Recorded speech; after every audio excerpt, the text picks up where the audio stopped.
The Temple of the Sun. Beloved one, once upon a time, before there was and is and forever will be outside of time an isness, a consciousness, if you will, an intelligence that will be forever beyond time. It exists now as you understand time, and it will exist forever as you understand time, because time is limited. You feel that in your daily lives. You feel the limitation of time.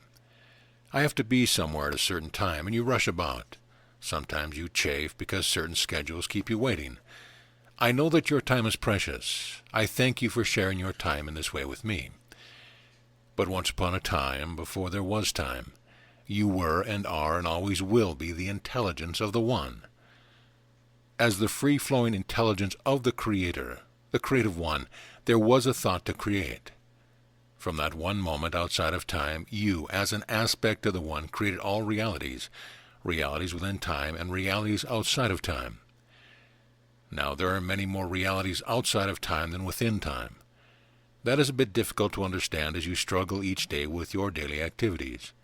But it is also something that you know very deep within you as you chafe against your schedules. You know that there is instantaneous manifestation. You know that it does not have to take time in order to heal. You know this from other lifetimes, whether it be in realities that believed and were based on time, or realities outside of time.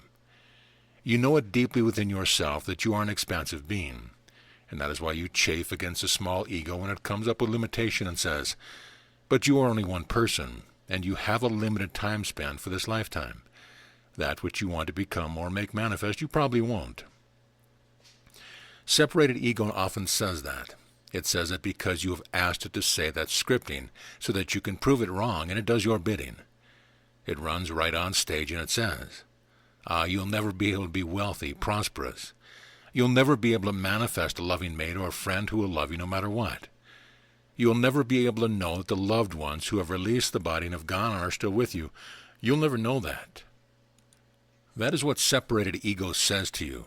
But then the loved one who has gone on speaks to you and you say, "Well, they can't be speaking to me. They are no longer here." They are here.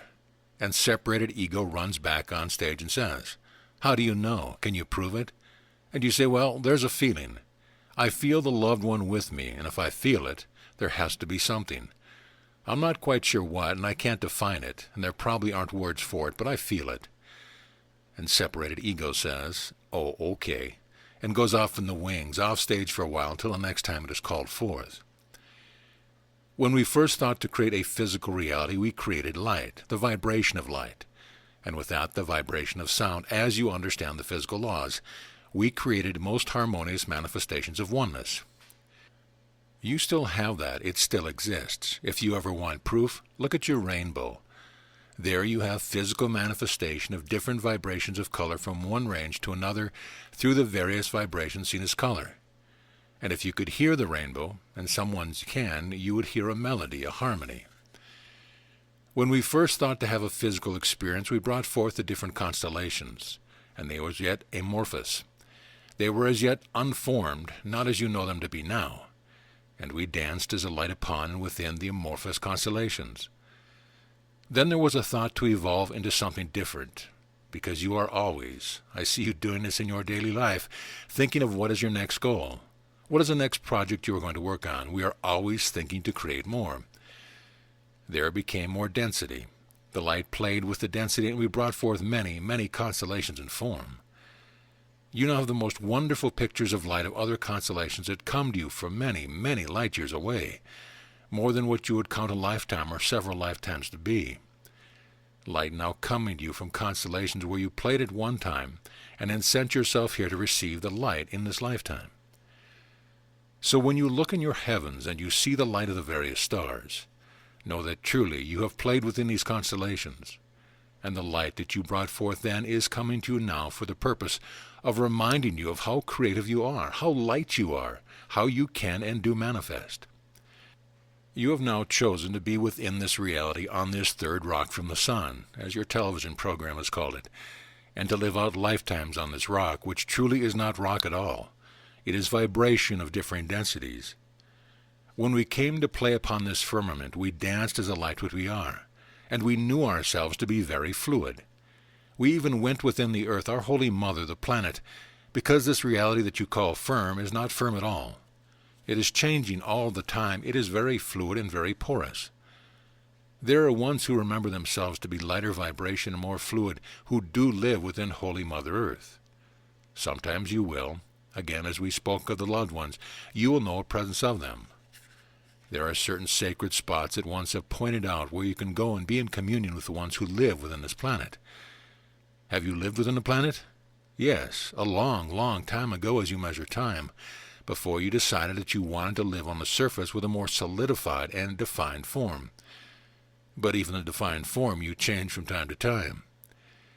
You have often looked to the heavens in your nighttime and have taken inspiration from the stars, or in the daytime you have looked to the sun that is so important for warmth and for the growing of the food that sustains you. For many, many lifetimes you were and still are sun worshippers. I see you as you go out in the sun and enjoy being out of doors in the sun. Allow yourself to go within and to worship the sun within you. You are indeed a temple, a living temple of divine radiance. Live in the space of light, forgetting all else that is happening around you for a moment or so, or if it be possible, for longer than that, and allow the temple of the sun within to be your focus. Feel the power of the physical sun. You know the power of the physical sun. You know how warm it can be. You know how powerful it is every day as it rises. And you know the lifetimes when you have worshipped it for its life-giving properties. But the sun in your heavens is no comparison to the sun within you, that divine essence within you out of which you create everything. You are the temple of the sun of yourself. So if you have been worrying about something, allow yourself to take a deep breath right now. Feel that easy, deep breath and allow yourself to go within. Eyes open or eyes closed, whichever feels comfortable. And go within to the sacred place of the sun within you, and know that within you is divine radiance. There is nothing that can threaten or change the divine radiance within you. Feel it with your mind's eye. Feel yourself in the sun within yourself. Know that you are surrounded by the sunlight that you are. Feel it. Visualize it. Allow it to expand until you feel yourself to be in a bubble of sunlight. Feel yourself to be safe, secure within the sunlight of yourself. All that you have ever truly desired abides within the sun, within your own temple, within yourself. Go within and for a moment allow everything else to be blotted out by the brilliance of the sun in that space. Visualize how the sun fills every part of your being. Visualize yourself in the middle of that sun. Feel its warmth. Feel its power. Feel the security. Nothing can threaten that security. Any time that the world speaks to you of problems, go quickly to your own temple and to your sun and abide there in the security of the divine essence, the divine radiance that you are. And then if there is something that has been troubling you, bring it within that light and see how it dissolves into nothing, into light, knowing yourself always to be taken care of, always in the light. You have fashioned a body so that you could walk through this reality, to play in this reality, to struggle with all of the challenges that you have collectively agreed upon. But none of the challenges can threaten or change the divine light of you within you. All you have to do is to take that one breath and go within to the candlelight within. If sometimes you feel that your sun is not quite as big as you'd like it to be, you can visualize the candle flame and then see it expanding to fill all the mind's eye, and wait, because sometimes there will be inspiration. Sometimes there will be guidance.